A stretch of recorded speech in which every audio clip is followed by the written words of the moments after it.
Hello, good morning po sa inyong muli sa Pilipinas. Tayo po ay magpapatuloy sa ating pakikinig ng salita ng Diyos. At bago po ang lahat, magandang umaga sa Maynila, sa Bicol, sa Salvacion, sa Labo, Camarines Norte at sa Nueva Ecija. So dito po sa ating mga patuloy na pag-aaral ay naandito na tayo sa last chapter uli ng 2 Thessalonica.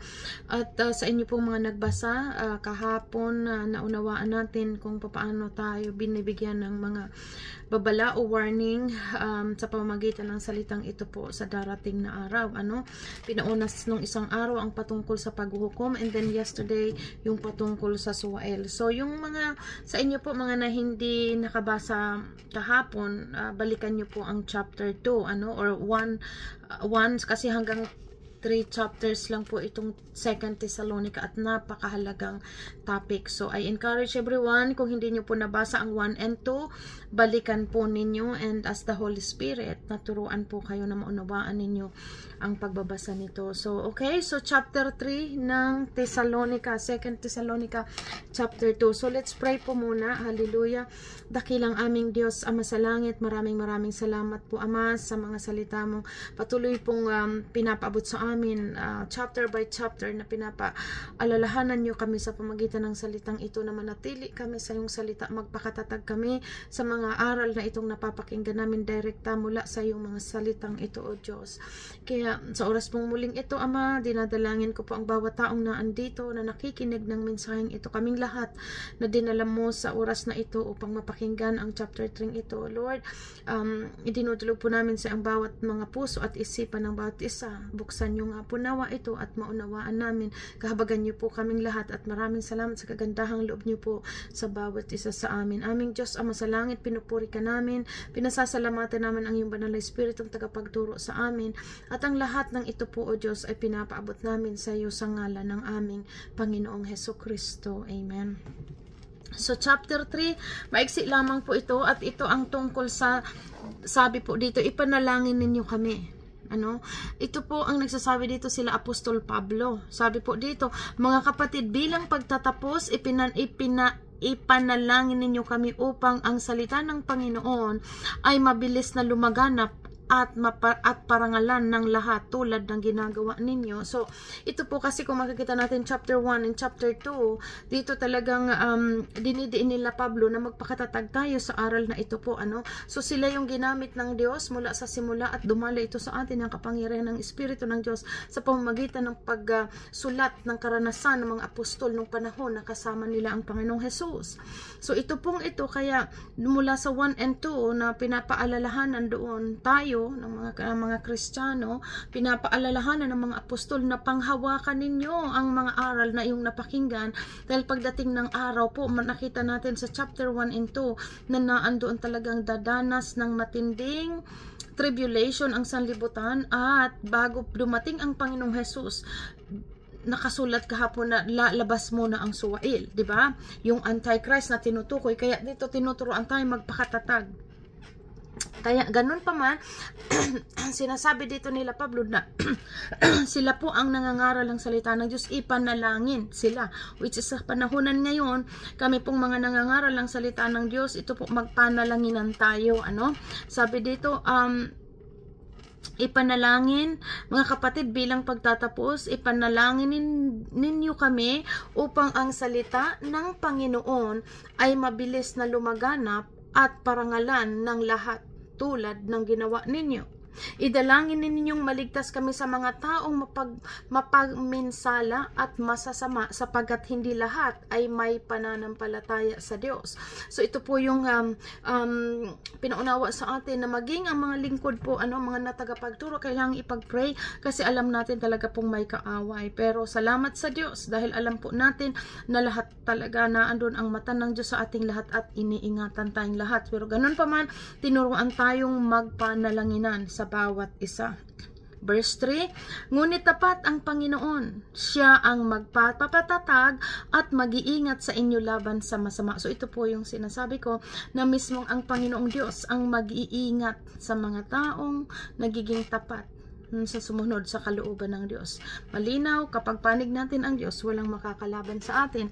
So, ang kailangan natin gawin, sumunod lamang tayo sa kalooban ng Diyos, dahil habang sinusunod natin ang kalooban ng Diyos, na ando naman po ang pag-iingat niya, tinutupad niya ang kanyang mga pangako, na kanyang ibinigay sa ating kanyang mga hinirang. So, ito po, sabi dito, verse 3, ngunit tapat ang Panginoon, siya ang magpapatatag at mag-iingat sa inyo laban sa masama.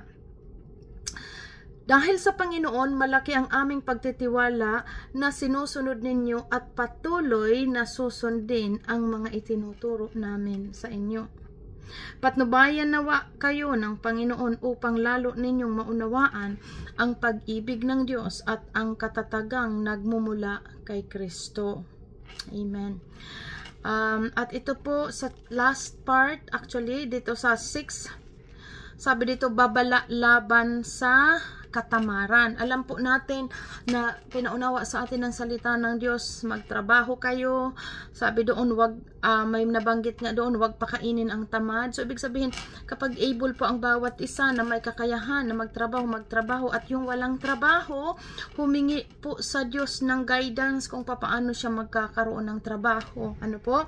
So, sabi dito, babala laban sa katamaran. Mga kapatid, inuutos namin sa inyo, sa ngalan ng Panginoong Hesukristo, na layuan ninyo ang sino mang kapatid na tamad at ayaw sumunod sa mga turo na ibinibigay namin sa inyo. So, ibig sabihin, maliban sa tamad, ayaw pang pakinggan ang mensahe ng Diyos. Kasi ang taong nakikinig po sa salita ng Diyos at sinasabuhay ito, talaga pong may nababago sa kanyang buhay. Binabago tayo ng salitang ito dahil alam natin na ito ay may kapangyarihan. Kapag pinanampalatayan na natin ito, nagkakaroon ito ng kapangyarihan sa ating buhay kung isinasabuhay natin ang ating napapakinggan. At bawat itinuturo po dito ng salita ng Diyos, ito ay nagbibigay sa atin ng guidance sa ating araw-araw na pamumuhay. Kaya ang bilin dito ng Panginoon, sabi dito, iniuutos namin sa iyo sa pangalan ng Panginoong Hesukristo na layuan ninyo ang sino mang kapatid na tamad at ayaw sumunod sa mga turo na binibigay namin sa inyo. This is the word of God po, Sabi dito, alam naman ninyo na dapat ninyong tularan ang aming ginawa. Hindi kami naging tamad nang kami kasama pa ninyo. So, ibig sabihin to, katulad ng pinapaunawa nila Pablo, na although sila naghahayo, talagang naandoon po ang kanilang pangangaral, ang salita ng Diyos, hindi sila naging tamad. Nagtatrabaho sila kahit sila'y nangangaral. Amen? So, at ito po, tulad ng nasabi ko na ituro po ito sa atin. Ako po, kahit wala ako, nandito po ako ngayon sa barko, sa totoo lang, pero andito nagagawa ko pa rin magawa yung aking katungkulan, nagtatrabaho at the same time, ito po nakakapag-share ng Word of God. So, ito pong mga nagagawa natin, ito'y mula dito sa natututunan natin sa salita ng Diyos. Kailangan magtrabaho, gusto nating pagpalain, yung gusto nating makamtan, yung maayos na pamumuhay, magandang buhay, kailangan tayong magtrabaho. Kailangan yung pananampalataya na yun yung sinasabing pananampalataya. Gusto mong maging maayos ang buhay mo? Pues, humingi ka ng guidance sa Diyos, at yung guidance na idadirect tayo ng Diyos, sabayan natin ng gawa ang ating pananampalataya. Yan yung sinasabing kailangan may kalakip na gawa ang pananampalataya. Kung gusto nating maging maayos ang buhay natin, continue seek God guidance, hingiin, Lord, saan mo po ako idadirect? Paunawa niyo po sa akin kung saan ako pwedeng mabigyan ng pabor, papagyan mo ng pabor na ako'y makakuha ng trabaho. So, yun po, kailangan manalangin talaga at hingin ang direction natin sa Diyos. Alam natin, God is in control. Kapag hindi tayo nag-aalinlangan at consistent tayo sa ating ginagawa at inaasahan, ipinagkakaloob ng Diyos ang desire ng ating puso. Amen? Sabi dito, at yan nga ang sinabi ni Pablo, tularan natin sila. Hindi kami naging tamad nang kami kasama pa ninyo. Hindi kami nakikikain kanino man ang walang bayad. Nagtatrabaho kami araw, gabi upang hindi makabigat kanino man. So ito po yung mga good example na pinapauna sa atin kasi bilang karakter ng mga Kristiyano, dapat makita po sa atin ang magandang example, kung ano ang bilang isang anak ng Diyos. At itong pinaunawa po ni Pablo, ano? Hindi sila naging pabigat kanino man, at yun po ang turo sa atin. Unti-unti tayong nabubuksan ang ating kaisipan. Mas maganda na tayo po ang magamit ng Diyos para sa iba. So yan po yan po ang naituturo sa atin, sa mula sa pananampalataya. At kaya nga sabi dito, pakinggan natin ang turo na ito, kasi itong turong ito po ang nagre-renew ng ating kaisipan, nagbibigay sa atin ng pag-asa, nagbibigay sa atin ng kalakasan. Ano po, katulad ng naunawaan natin na ang ibinigay sa atin ng Diyos ay hindi espiritu ng kahinaan ng loob, kundi espiritu ng kapangyarihan, di ba? Yun yung binigay sa atin. Hindi espiritu ng pagkatakot, kundi ito, sabi nga, ito ay espiritu ng kapangyarihan, pag-ibig at pagpipigil sa sarili. So, yan po. So, lagi nating aalalahanin na hindi tayo binigyan ng espiritu ng kahinaan ng loob. Kaya, yun ay, we can do all things through Christ who strengthen us. Lagi po nating alalahanin ang bagay na yon. So, verse 9, ginawa namin ito hindi dahil sa wala kaming karapatan sa inyong tulong, kundi upang kayo bigyan ng halimbawang dapat tularan.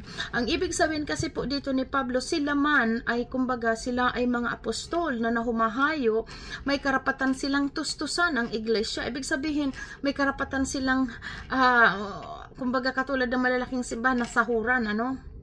Pero ang sinabi dito ni Pablo, pakinggan po natin, ginawa namin ito dahil hindi dahil sa wala kaming karapatan sa inyong tulong, kundi upang kayo'y bigyang halimbawang dapat tularan. So, ginawa yun nila Pablo para sila'y tularan, na sila po ay nagtatrabaho, sila po ay hindi nagiging pabigat sa iba. So, yan po ang ibig sabihin na kasabilang at good Christian, kailangan tayong maging good example. Kung capable naman na maghanap buhay, na wala namang mga kapansanan, diba? Abay, kailangan po tayong magtrabaho. Yan po ang ibig sabihin dito na pinapaunawa ni Pablo, tularan natin sila. Ano? Verse 10, nang kami ay kasama pa ninyo, ito ang itinuturo namin sa inyo. Ang ayaw magtrabaho ay hindi dapat kumain. So, ibig sabihin, ganun po magturo sila Pablo, kasi tinuturuan tayo na hindi tayo mapulaan. Magsasabing anak ng Diyos, Kristiyano, pero bakit ganyan ang mga buhay? So, nasa atin ang power, nasa atin po ang pabor ng Diyos, pero kailangan tayong kumilos at kailangan baguhin ang ating kaisipan na sa pamamagitan ng salita ng Diyos, na ito po, kailangan ipabago natin ang kaisipan natin. Katulad sabi daw, sumunod kayo sa mga turo na to, kasi ang Word of God, ang dulot po nito sa atin ay talagang pananampalataya, na ibig sabihin ng pananampalataya, nag-e-expect ka na mangyayari ang mga bagay na iyong inaasahan. Yung mga ano bang gusto mo sa buhay, di ba? Mga expectation mo na kayang gawin ng Diyos, pero kailangan tayong sumunod sa Diyos. Bago, kasi ang tinatawag na pananampalataya nagmumula sa salita ng Diyos. At dahil sinusunod natin ang kanyang utos, nire-renew nito ang ating kaisipan. Kaya dito, tinuturuan ni Pablo mga Kristiyano, huwag kayong maging tamad. Kung may kakayahan, wala kayong mga kapansanan, abay magtrabaho kayo. Diba? Huwag kayong umasa, huwag kayong maging pabigat sa iba, kasi ang gustong makita dito yung karakter na bilang anak ng Diyos. Nasa atin po ang kapangyarihan na maging good example tayo sa iba. Yan ang sinasabi ni Pablo. Kaya ginawa nila yun, parang tularan ninyo kami. Yun ang sinasabi nila, na kahit sila may karapatan na humingi ng tulong, hindi nila ginawa upang tularan, kaya sila nagtatrabaho. Kaya dito, sabi dito, itinuturo namin sa inyo, ang ayaw magtrabaho ay hindi dapat kumain. So, ganun po ang itinuro dito sa salita ng Diyos sa atin, kasi ang gusto ng Panginoon, makita at gamitin natin yung karapatan bilang anak ng Diyos, gamitin natin yung kapangyarihan pinagkalob sa atin. May kasabihan nga na we are not the tail, but we are the head but not the tail. Ibig sabihin, kailangan tayo po ang talagang makikita sa atin yung kapangyarihan ng Diyos. We are overcomer. Tandaan po natin yan. So ngayon, ito po, tinuturoan tayong mabuild up ang ating mga kaisipan. Tinuturoan tayong magkaroon ng, kumbaga, dahil sa tinuturo na ito nila Pablo, natuturoan tayong ating isipan na ma-renewed. Lord, tulungan mo kami kung papaano ang aming buhay na maging maayos. I-guide mo kami sa mga kung ano ang dapat naming gawin. And congratulations po sa inyo dyan, nakaabot sa akin by the way. Sa may mga kasamahan tayo na magagraduate, I believe, congratulations, God bless your way, pagpalain ng Diyos ang mga susunod na hakbang na gagawin ninyo by faith. At alam natin na kapag hindi kayo nag-aalinlangan at laging hihingin ang guidance ng Lord, lagi pong may nakalan ang Diyos sa ating mga surprise. Siya po ang nagbubukas ng pabor para sa ating buhay. So everyone na mga nag-aaral pa, sino pa dyan ang mga nag-aaral, continuous nag-aaral by faith, ginagawa ninyo ng aksyon, yung pananampalataya, sinasabay ng aksyon, at yung iba mag-graduate na.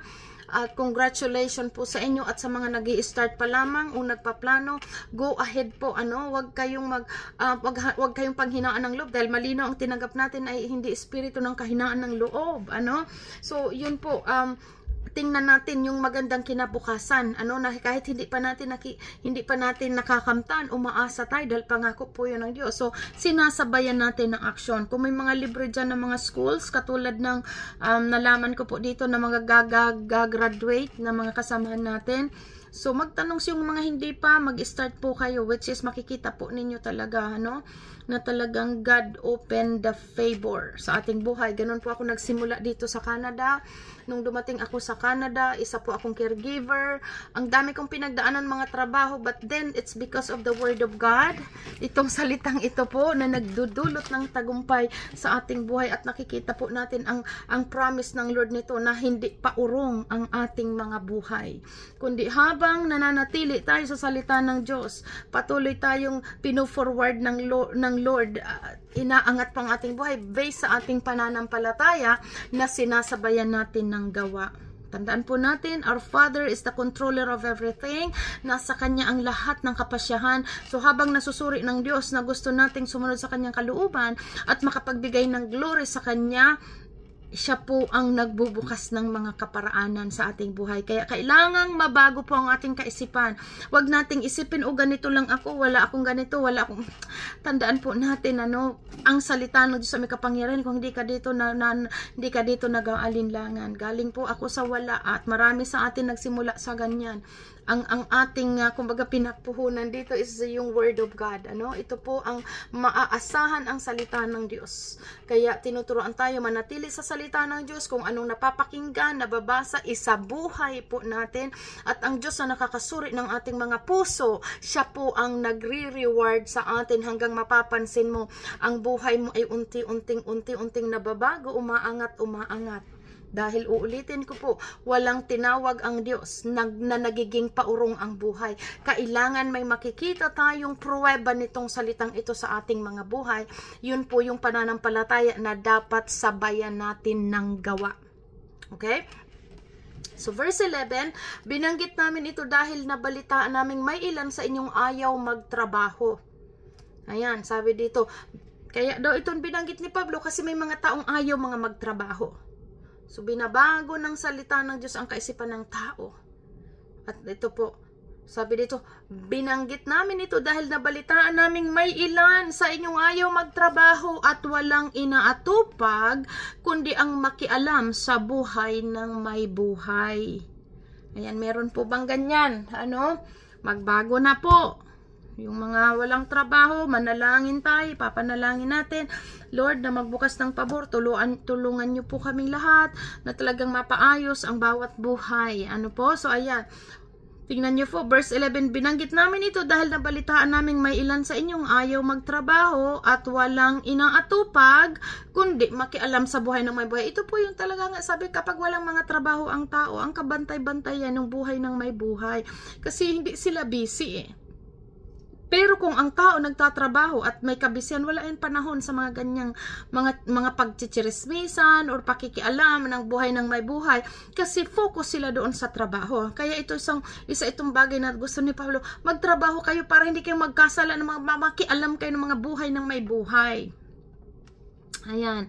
So verse 12, sa pangalan ng Panginoong Hesukristo, mahigpit naming iniutos sa mga taong ito na sila'y maghanap buhay ng maayos at huwag umasa sa iba. Okay, napakalinaw po ito kasi ang gusto nga ng ating Ama, ma-improve po ang ating buhay, ma-improve.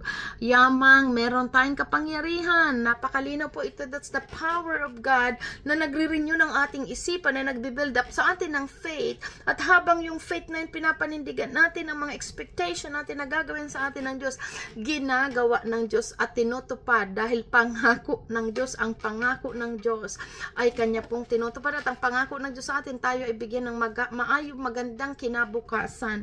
Hindi malinaw po, hindi tayo nilalang ng Diyos upang bagsakan ng puot, kundi magandang buhay at buhay na walang hanggan ang plano niya po sa atin. So habang nandito tayo sa lupa, tinuturuan tayo mabago ang ating kaisipan. Huwag tayong manatili na ganyan na lang ang steady ang buhay. Yamang may kapangyarihan tayong tinanggap, gamitin po natin yung power na yun. Paniwalaan natin ang salita ng Diyos. Continuous i-ask natin ang guidance ng Lord. Lord, ano ang guidance mo sa buhay kong ito? Kasi nakikita ko, hindi ako nababago, ilang taon na. Ganito pa rin ang buhay ko. Ayon sa iyong salita, magagawa ko ang lahat ng bagay sa pamamagitan ng kapangyarihan ng salitang ito. So, kapag ganun po ang pagpipray natin sa Lord, at sasabay natin na makikita po natin talagang ang Diyos nagbubukas ng mga pabor. Pero kailangan kayong kumilos, kailangan tayong gumalaw. Sabi dito,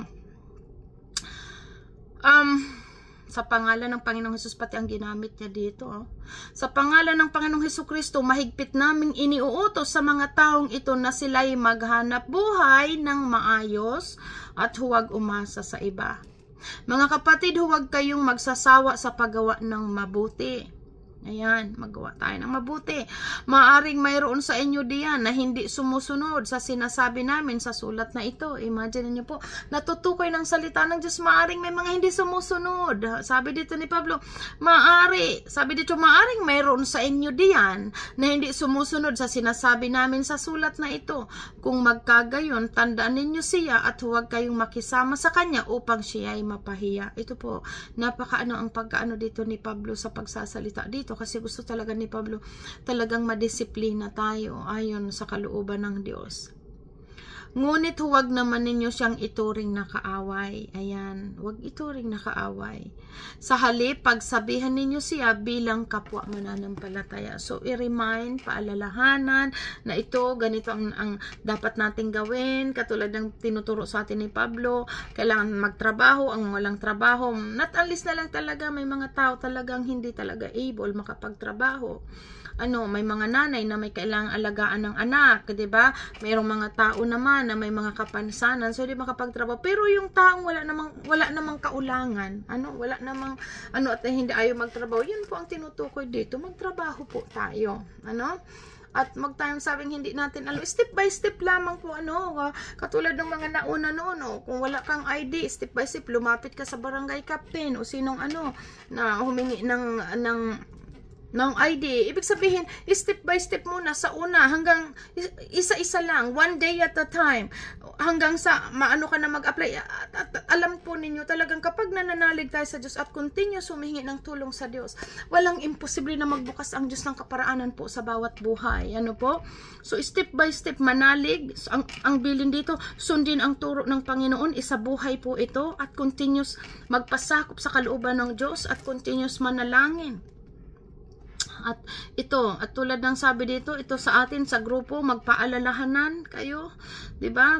Huwag ituring na kaaway. Although sabi dito, kapag may gumagawa ng ganon, huwag niyong pakisaman, pero wag naman na sa kanyang wag namang sabi dito, at kung magkagayon, tandaan ninyo at huwag kayong makisama sa kanya upang siya mapahiya. Ngunit huwag naman ninyo siyang ituring na kaaway, sa halip, pagsabihan ninyo siya bilang kapwa mananampalataya. Okay, so malinaw po ito. At the final, ito pong bendisyon, ang Panginoon na pinagmumula ng kapayapaan, ang siya nawang magkaloob sa inyo ng kapayapaan sa lahat ng paraan at pagkakataon. Naway sumainyong lahat ang Panginoon. Ako mismong si Pablo ang sumusulat ng pagbating ito. Ganito ako sumulat. Sumainyo nawang lahat ang kagandahan ng ating Panginoong Hesukristo. Amen. So, God bless everyone. Salamat po sa salitang ito na nagbigay na naman sa atin ng panibagong aral at pagtuturo upang tayo madala sa maging maayos na pamumuhay. Amen. So, let's pray. Yes, Father God, thank you so much, O God. Holy Spirit, we entrust in you, Lord, ng salitang ito na patuloy naming napakinggan at sa lahat ng nakarinig dito, itong nawa ay magbago ng bawat kaisipan, magdulot ng kapangyarihan at pag-asa at kalakasan at pananampalataya sa bawat buhay ng nakinig sa oras na ito. Thank you, Lord. Thank you, Holy Spirit. We praise you. We bless you, Lord God. Sa iyo ang papuri at pagsamba namin sa ngalan po ng Panginoong Hesukristo. Amen. So, God bless everyone. Okay po. Bye-bye.